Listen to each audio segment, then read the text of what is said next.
Donald Trump has released his budget proposal, and of course there is a lot of news circling around regarding certain entitlement programs and how they would be cut, while of course the wealthiest would get their tax cuts. But of course there isn't enough attention on how much damage he could do if Congress allows him toward education.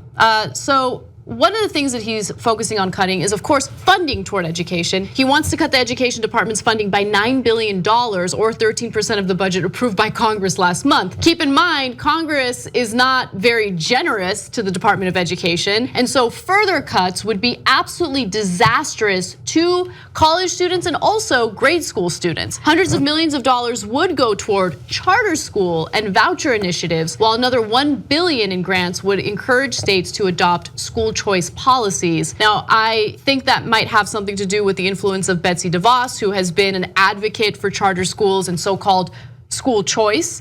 And privatizing education on a grade school level could have very negative ramifications in the future, considering the fact that as soon as everything's privatized, ain't nobody gonna give you vouchers, okay? So if you're poor and you can't afford private education, I don't know what you're gonna do with your children.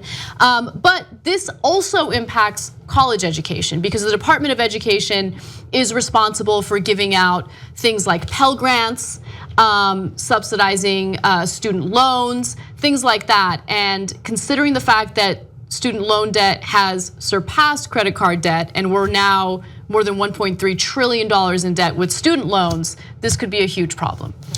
So Eisenhower talked about, as he was leaving, that every dollar we spend on guns or bombs or airplanes to drop those bombs, now I'm wildly paraphrasing here, is a crime against a person who is not fed when they are hungry, and a child who doesn't get an education, and et cetera. You should read the actual quote, because it's much better than what I just said. And here's the exact evidence of it. So not only are they giving tax cuts to the rich, but one of the reasons they're slashing all these budgets, and by the way, Social Security and Medicaid, is because they need to increase spending on defense. So Trump says, even though we have the largest defense department in the world, in the history of the world, we lap other nations in how much we spend. He's gonna spend more money on defense. And in order to do that, he's gotta make choices, hard choices. So he says, your kids, or some of them, because of the Pell Grant losses, et cetera, are not gonna get an education. So, but because defense contractors had to get paid, I mean, we had to be safer by bombing more Middle Eastern countries, even though that hasn't made us safe at all, as we see bomb after bomb go off here and in places like the UK, that's our allies, right? I'm gonna take from your kids anyway. They don't get to live the American dream. What do I care? If you're Trump, I inherited $200 million. I got what I needed, so I'm gonna burn the bridge after me. And Betsy DeVos and her buddies in the private education field, they're gonna get paid too.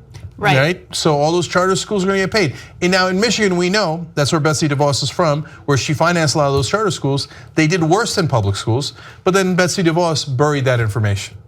So, you wanted more war? Well, Trump's gonna give you more war.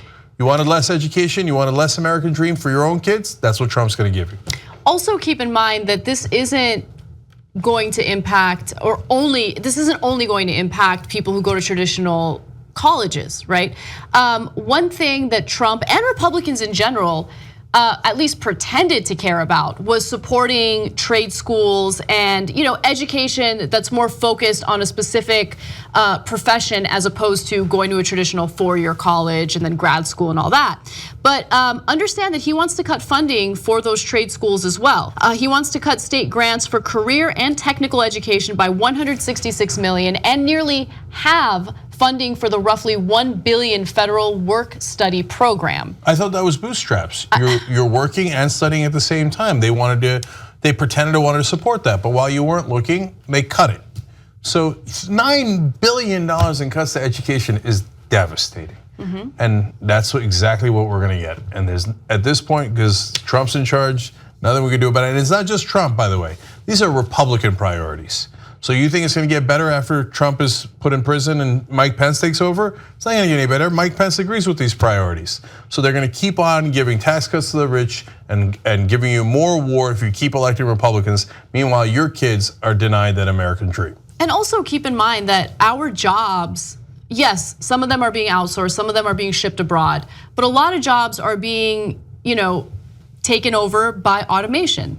And so there is a need for technical training. There is a need for these, career education institutions where people can get additional training to have additional skills to kind of adapt with an ever-evolving work or job market. And cutting education funding for that is such a disastrous idea. And understand, this is not coming from a so-called liberal perspective. This is coming from his voters. His voters love these trade schools. His voters are in favor of these trade schools. They thought he was supportive of them and wanted to fund them, but he's doing the exact opposite. Now, this is just a proposal, and keep in mind that even some Republicans in Congress aren't in favor of his budget ideas. So we'll see how it plays out with Congress. But just knowing that the leader of this country does not have your best interests in mind should tell you something. Young Turks now has over 6 billion lifetime views. You know who did that? You did that. We're now larger than CNN, ABC, you name a news network online, we're larger than them. And you built all that as everyone scoffed and didn't believe. And here we are, guys, thanks to you. Build independent media together with us at tytnetwork.com/join.